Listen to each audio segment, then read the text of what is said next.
Okay guys, I'm going to make a video here. I'm fixing to start my rain collection system with the existing gutters off my house.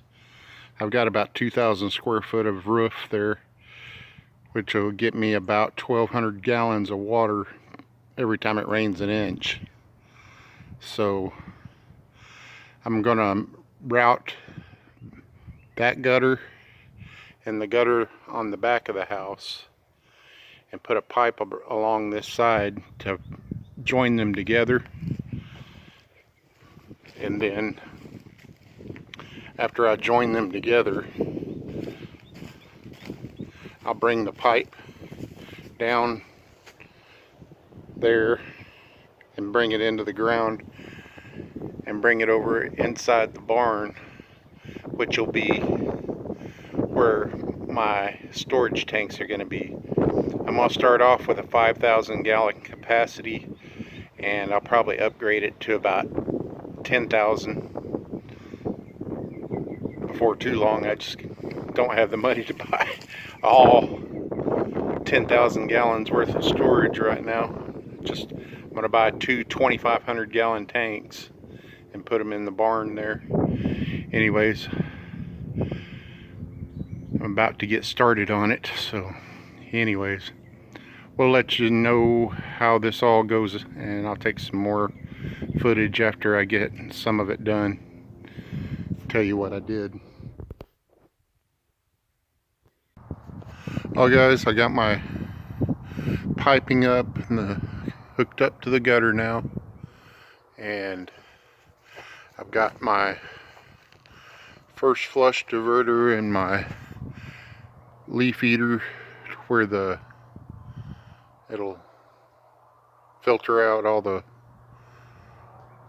debris. That's my first flush filter there. And then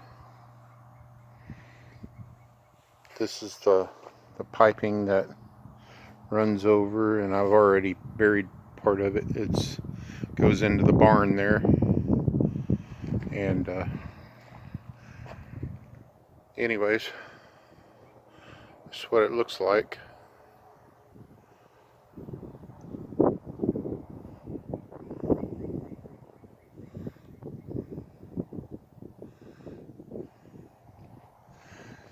I'll take you in the barn and let you see what that looks like. Okay, this is where the tanks are gonna go, right here in this area. I'm gonna put another 2 tanks over here in this area.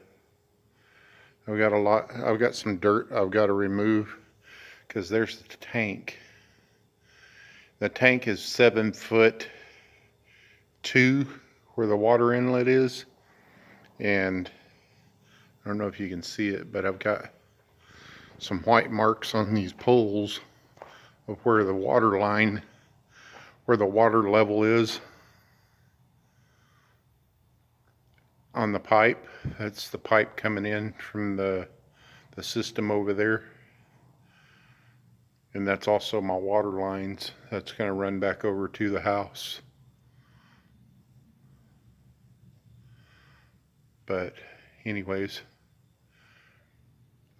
right here from this line down is 6 foot, so I've got to remove probably about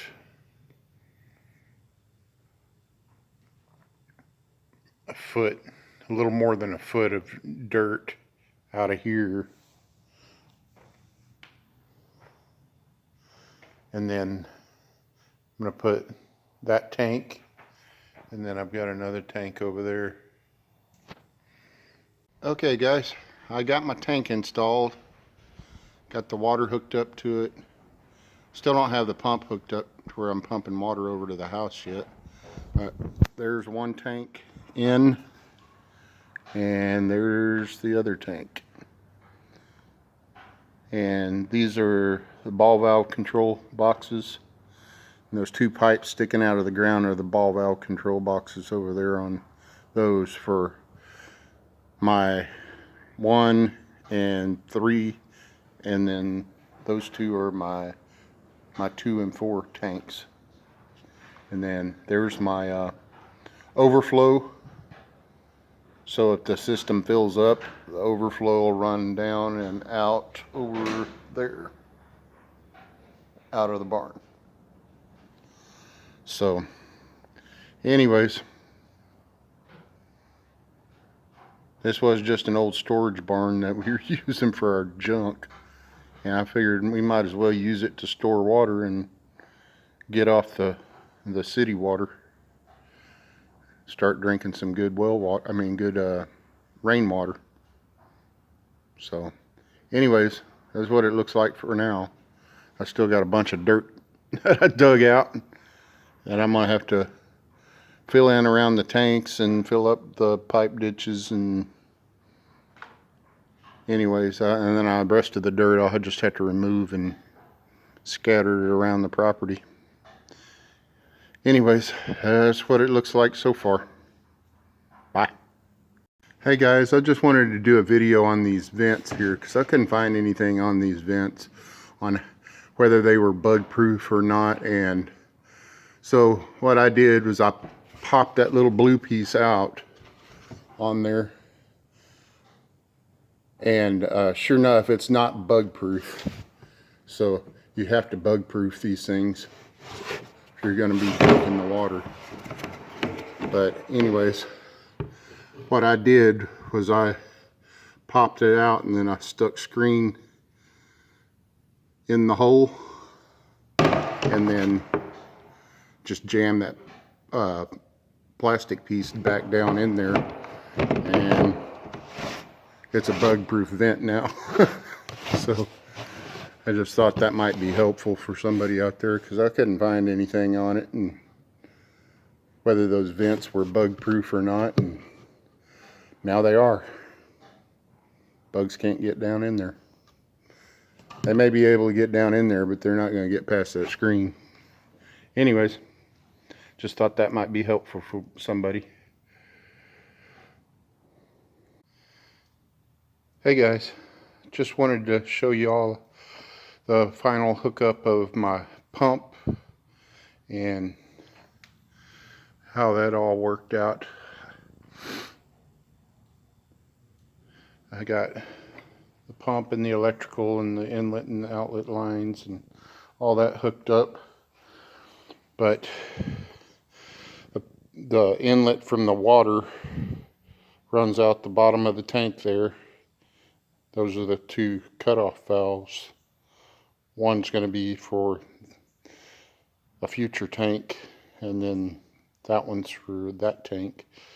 Then the water line runs right through here under the ground, and it runs right through there and runs right up that pipe there, the big pipe, and comes into the pump there, goes into the tank, and that tank distributes it out to the house. And then that line right there is water access here. This board's going to be, it's just a temporary thing to hold that spigot, but I'm eventually going to build a box around it so I can keep the pipes from freezing in the winter. But anyways, that's the hookup there.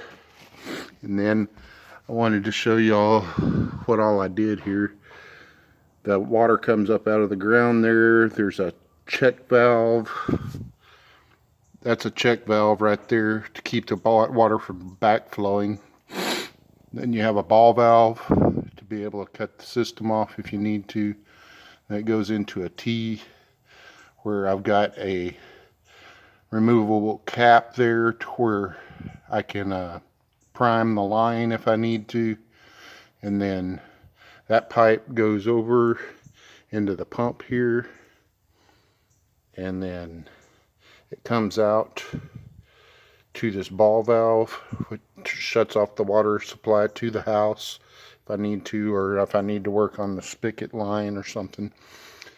And then this T has a relief valve on it, so if it builds up too much pressure in the line, it can release the pressure, and then goes to the T there, which Comes over to my spigot and then down there into the ground and over to my house. So that's it.